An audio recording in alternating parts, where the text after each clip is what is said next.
So okay, this is what with respect to a line to line fault. So here I'll be giving a small brief, okay, and then we'll be moving towards it. So as I said, this occurs between any two lines.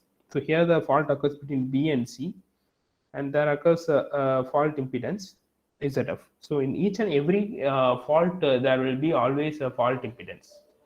Okay. Uh, so based upon fault impedance only, we'll be characterizing the type of fault. So at initially, this IA not or the IA will be zero, but there will be the current flow will be very high in other two lines. So with respect to the KCL, if you are applying means the current flow is through the IB and IC is same in magnitude, but they are opposite to each other. Okay, so from this thing we'll be writing also the potential drop. So these three equations are the basic characteristics for your line to line fault. Okay, so next moving on, after writing about this line to line fault, we will have to represent this in your symmetrical component. So this is a common methodology used in any kind of fault analysis problem.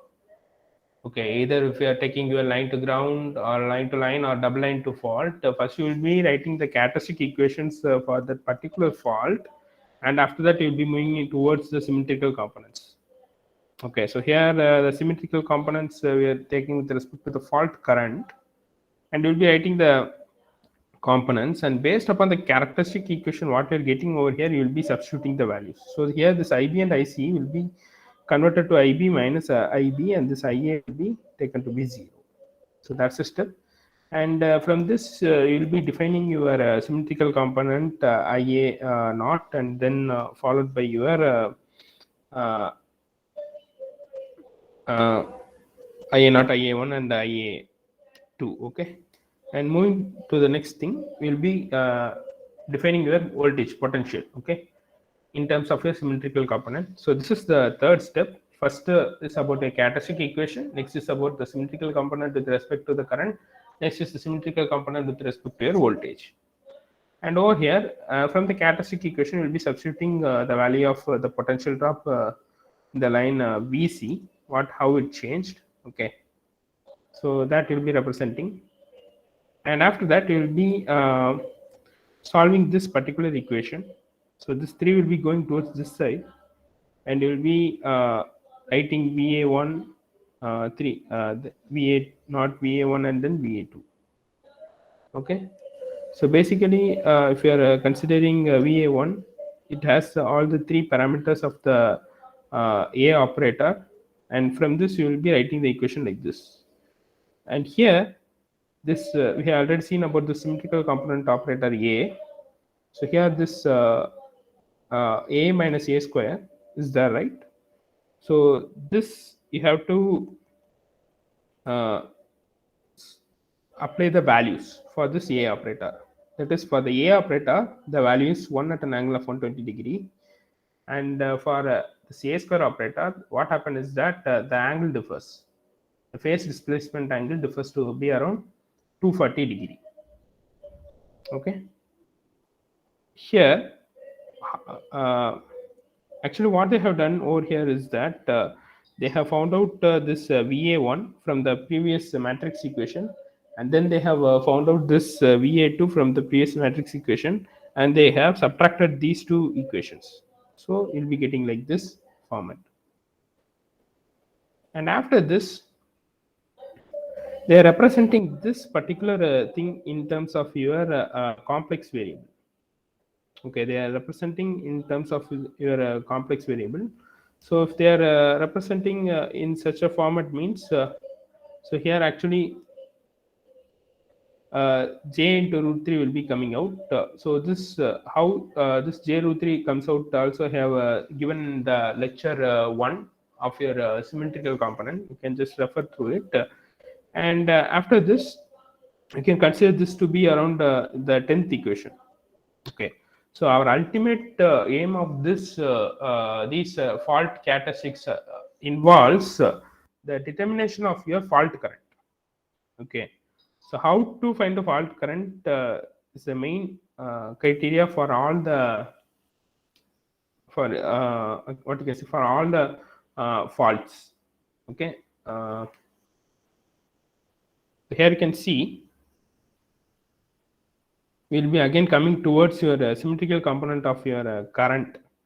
Okay, so from the voltage we have arrived at this 10th equation, and we are now again coming towards your symmetrical component of current, and now we are considering this IA, IB, IC towards your left hand side, and IA not IA1, that is a symmetrical components at your right hand side.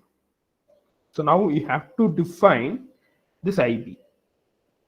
So what actually happened is that you'll be defining this IB and you'll be substituting in this 10th equation. So this 10th equation has a particular value of IB, which is not in terms of your symmetrical component. You can see this equation. This equation has this particular parameter symmetrical component. This also a symmetrical component, whereas this is not a symmetrical component. So you have to convert this IB in terms of a symmetrical component, and so that will be making use of this matrix equation. It's very simple. You'll have to define your IB in the matrix format. From the matrix equation, you'll be defining. And after this, IA naught, we have from the characteristics equation, it is 0. And after that, your IA2 is minus of IA1, which is what we got from your characteristic equation, which is nothing but IB equal to minus of IC. Okay, the same thing is only involving over here. So if you're substituting over that, you will be again getting a operator A. You have to solve it. So this IA1 will be common. You'll be taking that common out. So it will be A square minus A. So after this, again you will be putting out your terms in your one A operator terms. Okay. Generally, if you are solving this, means you will be taking in terms of e power j, that is complex parameter will be getting. Okay. If you want to know about this, you can just refer to your lecture 1. So wherein I have told you about representation in terms of your e power j terms. So if you're representing this in your e power j term, means that is this goes around e power j to 240, and that e power j 240 you have to define in terms of your sine and cos terms. Okay, that is cos 240 plus j sine 240, you have to define it, and after that you have to solve it. So if you're solving this and if you're solving this, and then you, that is after that you have to simplify this. So after this, there lies a few steps. Okay, if you want, you can solve mathematically and see. So on solving that, you will be getting around minus j root 3 IA1. Okay, so this is the value of your IB. So after getting the IB, you have to substitute in your equation 10. Okay, if you're substituting in your equation 10, what happens is that you'll be getting all these parameters in terms of a symmetrical components. Okay, what happens is that this minus here j will be there, right? This becomes squared up. So minus j square will be around -1. So minus of -1 it becomes 1, and this root 3 gets to be 3, and these 3 and 3 gets cancelled out. So finally, the potential drop across your positive symmetrical component and negative symmetrical component will be ZF into IA1. Okay, so this you can consider to be a 12th equation. And after that, what happened is that to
Okay, had some connectivity issues. Okay, sorry, and we'll be resuming.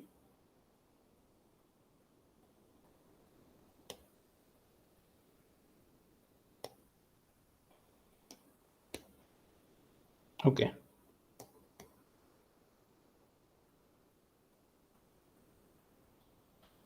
so I hope I'm visible to you. And we have stopped at the symmetrical equation. Okay, we have seen this, and we have proved that for the symmetrical network, the sequence components are has to be in parallel. Okay, so this is proved by this 12th equation and the 6th equation. So what actually happened is that in the 6th equation, this is a very important thing which determines the sequence components that are in parallel. How means this IA2 is there, right? This IA2 is not same as that magnitude of your IA1. Okay, so it is negative of your IA1. So if it is in series means these two will be having the same value. But what happens? This is in the negative of magnitude. So this clearly depicts that both your positive sequence and your negative sequence are in parallel to each other. Okay, so that's what we can infer from your 6th and 12th equation. And after this, you have to draw your sequence diagram. So this is your sequence diagram. So here it is very obvious that there exists only your positive sequence and your negative sequence, whereas there won't be your zero sequence, since your current through your phase A is zero. Most of the current will be taking the path of the least resistance circuit. So the least resistance circuit lies between your two phases B and C. Okay, so that's where your fault occurs. So this will be corresponding to your B phase, and this will be corresponding to your C phase. So from this, we can directly write your IA1 as you have to draw this sequence network, and after drawing this sequence network, you can write your IA1.